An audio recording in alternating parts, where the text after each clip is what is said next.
Isa, tervitan Londonis sind.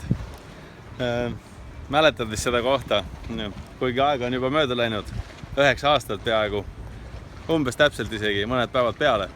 Aga siin oli siis selle meie paadireisi tõehetk 2007 aasta juuli lõpus siis millalgi.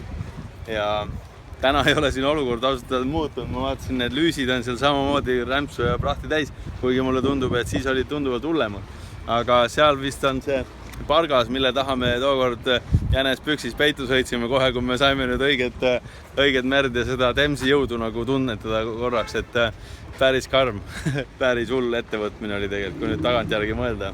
Aga näed, elus ja terved me oleme ja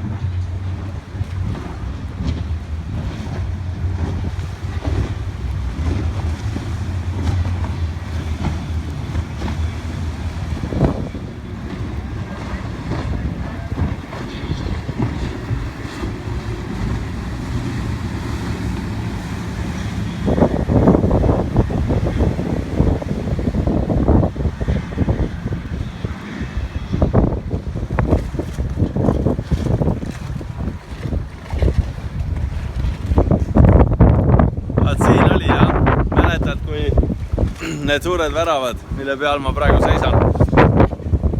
Sireenid hakkasid undama, vilkunid hakkasid vilkuma ja siis need suured väravad avanesid meie jaoks, kui meie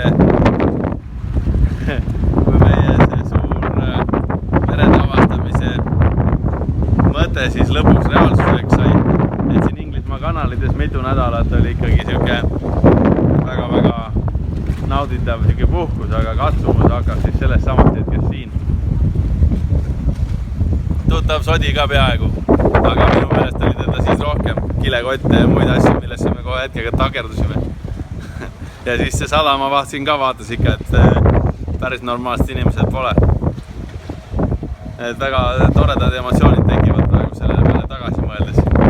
Londoni Temsi jõuab praegu vesi sisse, et mõõn on läbi ja on tõusuaeg niimoodi, et vesi voolab tagurpidi. Pinnase peal kõik sodi jookseb linna poole. Ja siis seal on väga-väga suured keerised ja igasuguse vesi kõik sogane ja niimoodi, siis praegu see kõik toimub. Vesi silmnähtavalt tõuseb. Kitsaspaadid, narrowboats ja need asjad, need on kõik siin endiselt olemas. Et võib-olla oleme nii palju vanemad, et võtame vähe mõistusega ja siis saame võib-olla teha väikese tripi kunagi selle rendialusega, selle kitsaspaadiga siin kuskil kanaleid mööda, et see oleks päris armas. Et võib rohkem neid Hansode meessugu esindajaid ja miks mitte kõiki siis kaasa võib-olla mõtelda. Ma usun, et ka peale seda reisi tunduvalt paremad isa ja poeg kahtlemata. Nii et aitäh sulle kaasa tulemast ja siis loodame, et saame veel midagi sellist lahedat koos teha kunagi. Tšau!